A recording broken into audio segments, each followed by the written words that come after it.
I was 7 when I learned that the monster under the bed may be a figment of my imagination, but the very real monster out there is not.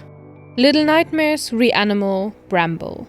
These horror games all revolve around the same concept. You are very small, the world is very big, and something out there is trying to eat you whole.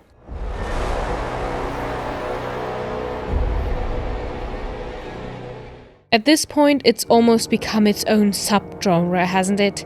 Grotesque visual horror with minimal plot, transported via scenery, not jump scares, body horror instead of psychological suspense. But these games aren't scary, are they? They're uncomfortable, they are confusing, and they feel unfair. You're really small, after all, and helpless once spotted. I made a video about REANIMAL a few months ago where I talk about just that, and I thought it's simply about the forced weirdness of it all. I concluded that things are scariest when they're mundane. Abandoned hospitals are creepy, long dark hallways are creepy, children in white dresses staring at you are super fucking creepy. Because those things are based in reality, like having a safe place be made unsafe.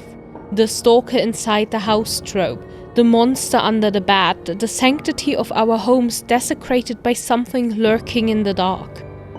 A big monster eating me whole, though? That hardly makes it to the top 100 of scariest things that could happen to me. But now, a couple of months later, I don't think it's that simple anymore. Little Nightmares and games like it feed off of childhood fears. Fears that stem from not quite understanding the world and our place in it yet. From knowing there are things beyond our limited comprehension and filling in the gaps in the most terrifying way possible. And then we grow out of it, because the monster under the bed isn't real. Is it? When I was around 7, a young girl in my neighborhood went missing. Around the same time, there were reports of a man talking to girls on playgrounds, asking them whether they wanted to do a photo shoot. I remember the sketches of him taped to my elementary school's doors and what the adults said to us. When someone tries talking to you, run. Run and hide. Don't fight, just try to get away. And little 7-year-old Vika and the other kids couldn't possibly grasp what that meant. So we made games out of it. We played hide and catch and hunter, where one child pretended to be a monster trying to grab us. We had schoolyard competitions of who was the best at wrestling themselves free and who was quickest to change direction mid-run. I was 7 when I learned that the monster under the bed may be a figment of my imagination, but the very real monster out there is not.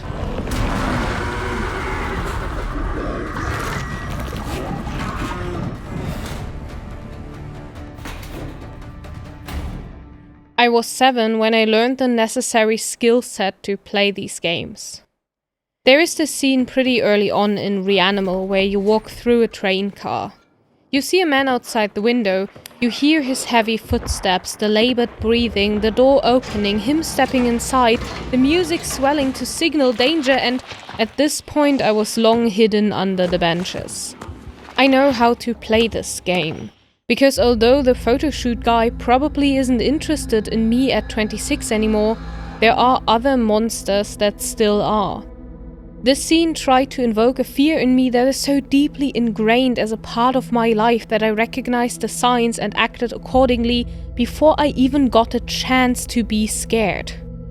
The skill set I learned at 7, the one helping me realize in a split second where I need to hide in a stupid horror game, is the same I use when I'm outside alone at night, or riding the train, or going somewhere new.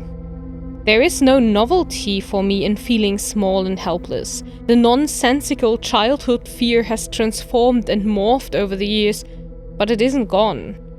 I might not be afraid of monsters under the bed anymore, but I'm afraid of stalkers.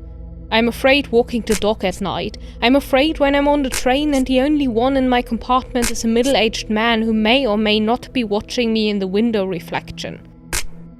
So I look for an exit. For corner stores, bus stops, big, busy roads, other women, taxi drivers. I'm trained to find the bench to hide under, me and every woman on this planet. But you know who isn't tried to find the bench? The male friend I played with. Clearly, because he stood around like a deer in headlights when I was already fully tucked away in my little corner. He genuinely tried, more than once, to bash the monster's head in instead of running away. Because for him, the monster under the bed trope remains a silly childhood fear. And when I talk about men in this video, please know that I talk about men like this friend. I talk about someone who's cis and straight and white, someone I respect and care about, someone I know not to be a monster, someone who happened to be born with this specific privilege in the same way I happen to be born without it. He's the one I talk about when I say, you don't have to be afraid at night. The fear of the monster under the bed hasn't evolved for you, it's just gone. There are no monsters anymore because you are either the scariest thing in the room or surrounded by peers. So for you, these games are a bite-sized version of the what if you weren't safe experience. An experience that just falls short for people without your privilege. If you live in the real-life version of this horror story long enough, Little Nightmares becomes a puzzle game. Some might even find power in that, in knowing what to do and how to act around these obstacles. After all, failing here doesn't mean anything, right? Making a wrong move and getting caught isn't too bad. The worst thing that can happen is the children getting eaten. A nice, quick death. But that's not what the sketches were about, was it? There are worse things that can happen to a child who gets hunted by a monster.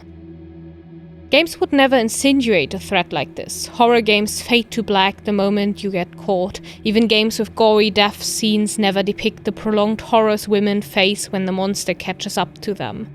And I get it, we don't want to go down some of the darkest roots of human behavior. It's not entertaining if it's too real. Worst case scenario, it's gonna get your game blacklisted. But sometimes that makes me angry. Why is my real-life experience too horrific for even a horror game? I don't blame the developers, neither do I blame you watching this or men in general, but I want to point out and question the underlying discrepancy here. Some men will play this game and feel like a woman walking to the grocery store at night, put down the controller and walk to the grocery store at night, completely unbothered because there's nothing to be afraid of. But a woman or queer person? We don't have the same luxury. We turn off the game and go out at night and enter heart mode, because there is a monster lurking in the dark and it might not have the decency to eat us whole. So, I guess I'm not scared of Little Nightmares and Bramble and REANIMAL, in part because I don't think sheep are scary. And in part because I have learned for years how to navigate around monsters with grabby hands. I don't need a horror game to make me feel helpless. I need a Tuesday night and a grocery store 3 streets over. Until then, I am Beaker, and now I need a nap.